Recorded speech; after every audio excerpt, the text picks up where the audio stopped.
watching my friend, a millionaire, go broke, part 9. Okay, where I left off was she had married the guy. He had introduced her to a lady that looked like she was like on something. And she tried to run away and go to the Bahamas with her. I stopped it. She was staying at her house for days and days and hiding from me while he was conveniently out of town, and I went and got her. And she came to me and told me he wanted to invest in his business, which was the transportation service, shuttle service, entertainment buses, car service, limos, all of that with her money. And I had reiterated that. She was really groggy and seemed like she was on prescriptions when I picked her up from that lady's house that her husband introduced her to. So there was a lot of things going on there, and my heart was heavy and my heart was broken, and I was going through a lot of stress with it. I felt like it was becoming overwhelming. I reached out to my friend's mother, the family that introduced me to her in the first place. I reached out to them. I told them what was going on. Money was missing from her bank account. She was transferring money to him, and I didn't know about it until after the fact. And he was putting her in the company of some really shady people who didn't seem to like really be in their right mind, stable and sober-minded people. And so I was really stressed out. And I started to, at that point, kind of withdraw a little bit, still reaching out to her. But when I would go there, the husband would try to kind of be rude to shoo me off. And I wasn't going to be in a fighting and screaming match with him. And I knew that, she was stuck in that situation, but I still wanted to try to protect her in some way. So I came around as much as I could. I knew again that I was going to be leaving town to go to school when I graduated in Atlanta. Right? I'd already been applying to schools in Florida. And so I was a little nervous about what was going to happen to her. And it was really weighing on me because I loved her and I cared about her. And I knew what she had been through with her first husband already. I knew she was fragile and kind of desperate.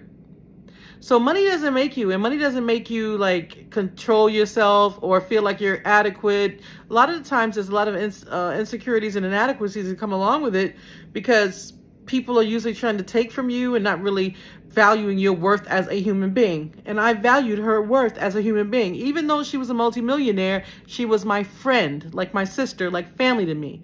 And I didn't like anybody taking advantage of her. So I still was around. I was still working with her. I was making even more money with her, more responsible because she was less responsible mentally. It got out of control.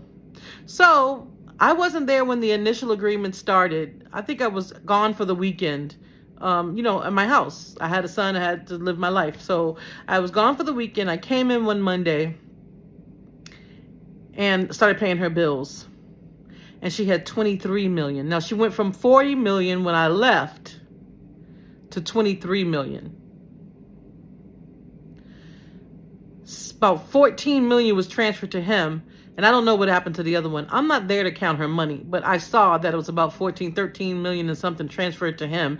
And I could say the name of the business, but I won't do that. I don't even know if it still exists. I wonder. That's a good question. I'm going to look that up. And so I was like, wow. So when you think about rich people, like I explained before, most rich people look at longevity. They look at generational wealth. If she's down to 20 million and she's used to living off of like $500,000 a year, how long would 20 million really last her? Let's do the math. 20 million, $500,000 a year. Now, she could live off of it, but her kids wouldn't be able to live off it, and her grandkids wouldn't be able to live off of it. And she would just be living off of it because of the lifestyle that she had, right? She still had the commercial property that she was trying to sell. So we were trying to get that leased, and I was trying to keep her at least sane enough to get that done. It really was her dream, and she wanted to get it done. And we'll get onto that soon. So the guy was more shysty, more shady. He was treating her bad. When he wasn't there, they were on the phone arguing. She was yelling and cussing. And it was funny because in her language, she would still say the curse words in English. And I would be like, what's going on? And she'd be crying, the tissue and everything. She was already crying anyway for the past 2 years. And he comes around and makes her cry even more. And so I'm just like, you know what? This is starting to get to me. It's starting to take a toll on me. But I wasn't just going to leave it like that. So in the meantime, while all this was going on, I was still trying to find people to take my place, and work for her when I leave to go to school, because I probably was leaving in the next like 9 months or so. And so I was looking for people, doing test runs with them and doing more domesticated stuff with them, because they would do her laundry, clean up for her, stuff like that, cook for her and be more of a companion in that sort of way. I didn't know what she was going to do with her finances. It seemed like her husband had been taking over her bank accounts and stuff, so she probably would have let him take care of it after I left. Anywho, because I wasn't probably going to work remotely. I didn't think, because I was going to school full time again, and I didn't think I was going to work remotely. So I was looking for somebody to replace me. We're doing test runs and stuff like that. I'm letting somebody work 2-3 days a week, see how it goes, let them do the domesticated work until I leave. And we've gone through a few people, trying to see who would work and who would also get along with him. Because at that time, then he wanted somebody to take his clothes to the cleaners and do all that, and I wasn't doing none of that. I'm sorry, but I don't work for you. I wasn't hired by you. I know you're a husband, but you rubbed me the wrong way, bro. And we're not getting down like that. I'm not going to be your friend. So, long story short, he already taken the money from her in an agreement that he would pay her back a certain amount every month out of whatever he made from the business. I don't remember the exact numbers, but I think he's supposed to be paying her like a couple $100,000 a month back to put back the money that he had borrowed. Nothing. So now she's crying to me again. I'm like, I can't take too much more of this crying, because at this point, I know you're foggy headed. Okay, I know you they're giving you stuff to make you woozy and foggy, and I'm trying to say, come back to me. And I'm there hugging her, letting her cry on my chest. I'm crying with her. And I'm like, wait a minute now. I'm just as bad as she is. I'm supposed to be helping her.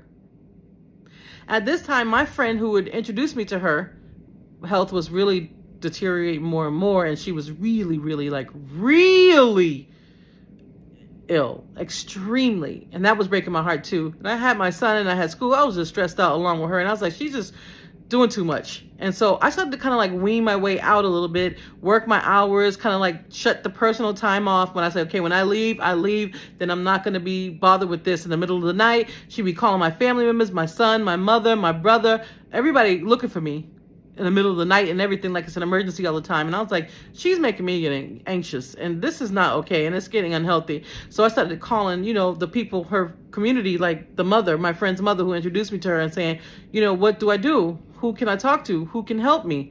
Because I can't do this by myself, and I'm about to leave. I'm trying to straighten her up.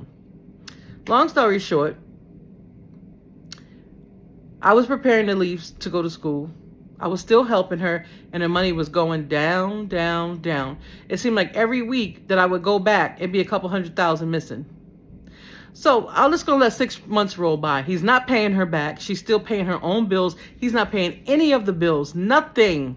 Not even groceries is he buying. She's complaining to me, and she's still buying it, and she's saying she's not even in love with the guy, but she's so desperate because of her age and stuff, and because of her culture. She had to have a man, blah, blah, blah. And the money was going, and he was promising to give it back and whatever. And I was starting to lose my head. I was starting to act just like her. At this point, I was no good for her. So I had to say, what am I going to do? Coming up in part 10.